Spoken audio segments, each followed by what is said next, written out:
Intinya ini tanggung jawab juga untuk kita mencari metode yang paling sesuai dan efektif. Nah, jadi kalau disimpulkan bab 4 ini kita bicara tentang metode evangelisasi lewat kesaksian hidup, khotbah yang hidup, dan pengajaran katekese. Lalu hal-hal ini harus dilakukan melalui selain lewat khotbah biasa, juga lewat media sosial dan kontak pribadi, dan didukung oleh sakramen dan kesalehan yang merakyat. Ya, sakramen itu akan menguatkan kita dalam evangelisasi, dan kita juga akan semakin menghayati sakramen saat kita lebih lagi menerima pewartaan kabar gembira. Gak ada di liturgi gereja perayaan Jumat Kliwon, kan gak ada. Tapi ini adalah bentuk budaya yang memang sudah merakyat di situ, dan kalau ini membantu orang menemukan Tuhan, maka gereja juga nggak melarang, gitu ya. Dan ini bisa jadi bentuk evangelisasi karena banyak orang lebih mau diajak ke ibadat-ibadat seperti ini. Jadikanlah siapa? Semua bangsa murid. Jadi perutusannya kepada semua bangsa. Dan kalau di Markus itu bahkan pergilah beritakanlah Injil kepada semua makhluk. Jangan berkecil hati dengan rintangan-rintangan. Di sini nanti dijelaskan kalau Bapak Ibu baca bahwa karena Yesus sendiri yang menyertai, maka nggak apa-apa mau berhasil mau gagal itu bukan karena saya. Pokoknya saya melakukan aja seperti yang Yesus suruh. Kalau gagal nggak oke, nggak apa-apa. Aku pulang lagi. Pokoknya aku sudah melakukan tugas. Siapa orang-orang yang mendapat manfaat dari evangelisasi? Ini penting ya untuk orang-orang yang belum kenal Kristus. Yang jelas anak-anak ya, seperti yang tadi kita bahas. Anak-anak kan masih polos. Jadi yang pertama-tama mereka yang harus terima evangelisasi. Jadi mungkin mereka dibaptis dari bayi, tapi udah nggak ke gereja, atau cara hidupnya nggak sesuai dengan iman Kristiani, ya suka nipu, suka mabok-mabokan, hidupnya udah nggak betul karena mungkin tidak ada yang membimbing atau apapun alasannya. Nah, mereka harus kita bawa pulang, kita bawa kembali kepada imannya.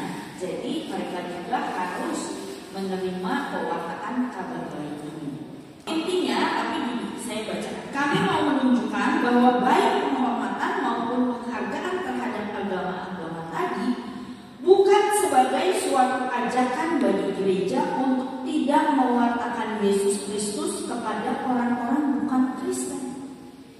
Jadi itu pola pikir orang Kristen sendiri, ya, itu di nomor 54 nextnya. Ini, ya, ini. Jadi orang-orang beriman juga perlu terus dipupuk, dikokohkan, diperdalam imannya. Jadi harus menerima kabar baik juga, ya, bukan berarti bebas, tapi justru iman itu kan harus terus ditumbuhkan. Orang-orang tidak percaya ini, menurut buku ini ada yang namanya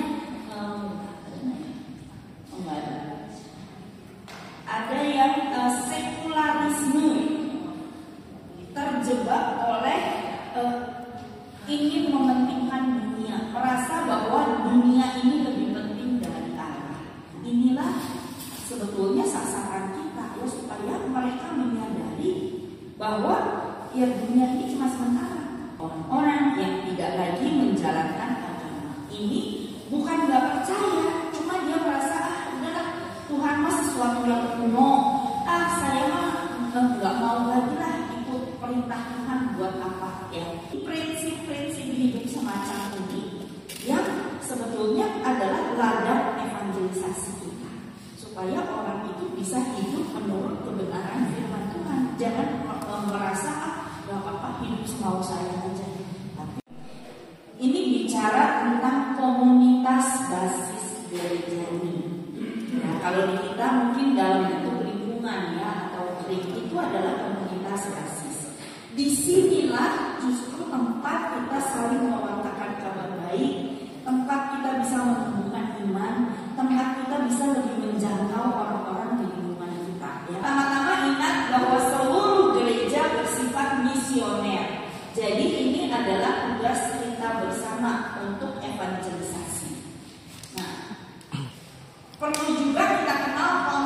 gereja universal dan gereja setempat.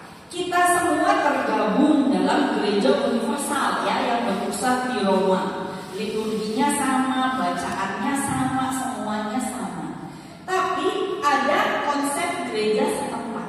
Gereja setempat ini tentu bisa lebih menyesuaikan dengan budaya di tempat itu. Kerja evangelisasi nomor 1 ya Bapak Paulus dong, pemimpin kita ya. Lalu nomor 2 para uskup, para imam, kaum rohaniwan-rohaniwati, kaum keluarga, kaum muda. Mengenai tugas Paulus bisa dikatakan menyerupai Yesus Kristus. Jadi Paulus memimpin sekaligus mewartakan Injil dan juga dengan kekuasaan yang universal, di mana Paulus pergi ke tiap negara mewartakan Injil dan memberitakan tentang kabar gembira. Mungkin terkait pekerjaan pengganti Petrus atau Paulus tentang evangelisasi ya, dia sebagai pemimpin tertinggi umat Katolik mungkin bisa melakukan evangelisasi dengan sikapnya, seperti contohnya ketika dia berkunjung ke Indonesia, bagaimana dia menunjukkan sifat kerendahan hati dan kesederhanaannya. Dan menurut saya itu sangat hebat sih, bagaimana meskipun pemimpin tertinggi tapi tetap bisa merendah hati. Apa tugas khusus pekerja terkait? Nah, di sini kita ada kesepakatan yaitu pastor dan uskup orang yang terpilih dan memiliki kuasa untuk pelayanan ekaristi dan sakramen-sakramen.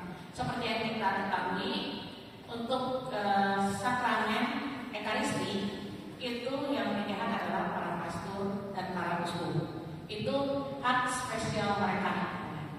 Memang untuk Bapak Asyik kadang kalau diri rumah duka atau hanya melaksanakan adalah ibadah bukan misa, seperti itu perbedaannya. Lalu satu lagi adalah pastor tidak hanya memberikan misa dan sakramen, tapi bisa bekerja di bidang lain. Selain kita mengenal pastor, itu tugasnya adalah di balik altar, di balik mimbar. Tapi mereka juga ada yang sebagai guru, ada juga kalau misalkan di tempat terpencil, asal kalian tahu adalah mereka adalah bercocok tanam, berkebun, seperti itu. Kadang juga mereka ya sebagai guru, gitu kan, guru sosial. Itu yang kami sampaikan. Untuk yang tugas khusus kerja terkait, kalau saya bisa cerita sedikit. Di daerah saya, di kampung saya. Di mana Pak? Saya di Flores. Itu masih zaman saya SD. Itu masih dari imam-imam atau biarawati-biarawatinya dari Eropa. Saya merasa bangga dengan mereka dan sanggup benar. Jadi bahwa mereka benar-benar membawa misi gereja Katolik. Di sana mereka bisa menjadi imam sekaligus menjadi guru. Jadi mereka di sana bukan hanya menjalankan percayaan, tapi mereka juga ingin supaya orang juga bisa jalan lebih baik, mengangkat orang-orang yang dulunya miskin bisa menjadi belajar lebih baik. Nah itu yang bekerja yang terkait yang saya alami kepala saya sendiri, dan begitu sederhananya mereka, ternyata kesini-sininya ternyata mereka saudara-saudaranya orang tuanya orang kaya, tapi mereka tidak berkaya baik. Mereka itu mampu di daerah saya yang begitu miskin, karena itu tidak diperhatikan pemerintah, tapi misi gereja yang mereka buat, jadi kami bisa menjadi orang-orang baik. Ada pasal yang mereka itu murah hati, kerap-kali mereka ditempatkan di pelosok-pelosok kanan kiri dan mengambil resiko yang sangat besar untuk kesehatan mereka, bahkan untuk hidup mereka sendiri. Terima kasih ya, luar biasa. Oke, jadi kalau tadi di title tentang kaum awam, jadi kami berdiskusi bersama dan berdapat satu kesepakatan atau satu kata juga sama-sama pada bidang yang berbeda-beda. Tapi pada umumnya kami adalah memang bekerja. Anggaplah kita bekerja di satu pabrik, misalnya begitu ya. Jadi di situ kan sudah tahu bahwa kan, apalagi kita berada di negara kita di Indonesia, di mana mungkin umat dari agama lain, Muslim itu pasti jauh lebih banyak, ya. Kemudian dari agama Kristen, bahkan dari mungkin ownernya Buddhis dan lain sebagainya, itu ada semuanya di situ. Jadi pada intinya kalau saya coba tadi mendiskusikan bersama bahwa pada bagaimana kita yang apalagi kalau kita sudah mengikuti CAP ini, evangelisasinya adalah kita harus hidup sebaik mungkin sesuai dengan ajaran dari yang agama kita yang kita anut, agama Katolik, sehingga dengan kita memberikan contoh dan nilai-nilai yang baik, otomatis mereka akan terkagum-kagum. Contoh yang sederhana, datang tepat waktu, gitu ya misalnya. Ya, dari kaum ulama tadi sebetulnya apa sebagian orang itu menurut saya panggilan khusus, orang itu khusus panggilan dari Tuhan Yesus. Jadi dia itu untuk berkecimpung di dalam dunia internasional, semua globalisasi dengan mengajarkan kita. Oke, terima kasih. Ada lagi? Dua lagi? Cukup, Bapak. Ya, lalu. Terima kasih. Pengalaman. Jadi yang saya alami sejak tadi bahwa Yesus itu mengajarkan cinta kasih serta kasih. Jadi yang saya alami setiap hari, saya selalu siapapun yang saya jumpai, saya memberikan sesuatu yang baik atau memberikan kebaikan bagi sesama. Itu saya sebagai kaum awam. Dan itu saya jalani hampir setiap hari. Terima kasih. Tugas khusus pekerja itu yaitu orang tua mewariskan iman atau mewartakan Injil kepada anak-anaknya sejak dini. Jadi keluarga itu adalah satu gereja mini, ya, gitu ya. Yang mana di keluarga itu kita berlaku seperti di gereja besar. Yang setiap minggu kita datang itu setiap hari itu.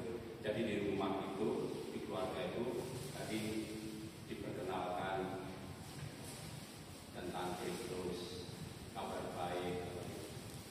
Jadi dasar dari pengenalan terhadap keluarga kita di gereja mini itu harus diperkenalkan lebih dulu pada kita.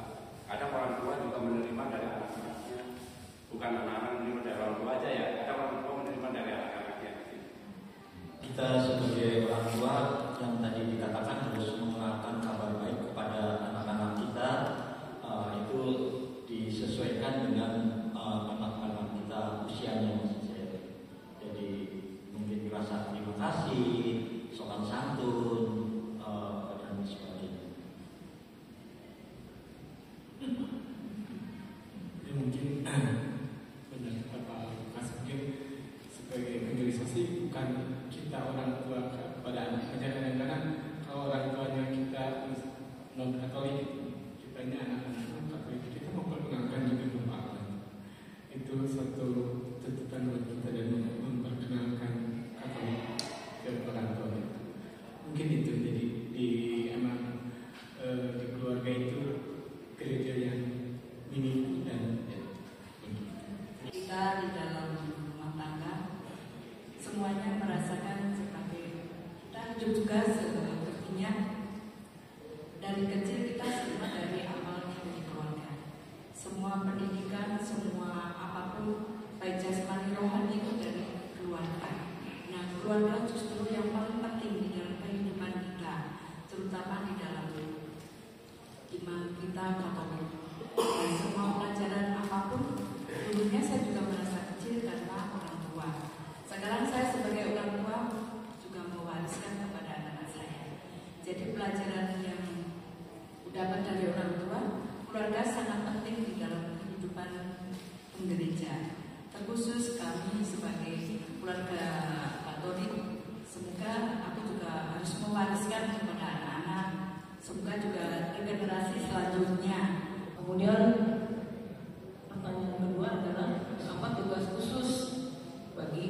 muda. Ini ada kaitannya dengan keluarga tadi ya sebelumnya, bahwa kaum muda itu jika dididik dari keluarga yang imannya tebal, dalam arti iman Katoliknya yang benar-benar baik ya, ini kita harapkan bahwa kaum muda ini bisa juga sebagai penerus, sebagai generasi penerus yang bisa kalau benar-benar dididik gitu, mereka itu akan bisa melahirkan dengan cara-cara sendiri, apalagi dengan sekarang ada banyak fasilitas yang punya cara yang lebih kreatif. Dengan cara yang kreatif, dengan segala itu diharapkan tuh bisa menjadi lebih baik lagi gitu, sehingga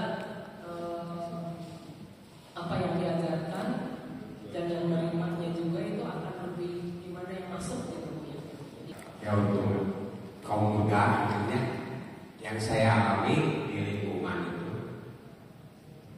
minimal dari keluarga, mungkin dari orang tuanya pribadi masing-masing ya. Sebelumnya tidak ada basic pendidikan agamanya yang lebih baik. Untuk dari mulai awal anak kecil, sesudah kaum muda waktunya itu terbatas yang saya tahu. Sebab keaktifan di lingkungan juga saya tarik anak-anak kaum muda beberapa orang.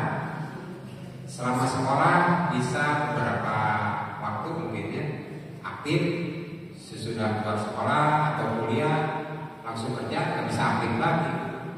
Makanya dari itu kalau mulai dari kecil orang tuanya mendidik keagamannya lebih bagus, ya diaktifkan kayak di gereja, jadi sakristi, jadi rektor, itu mungkin bisa bekal untuk kaum muda juga di lain tempat.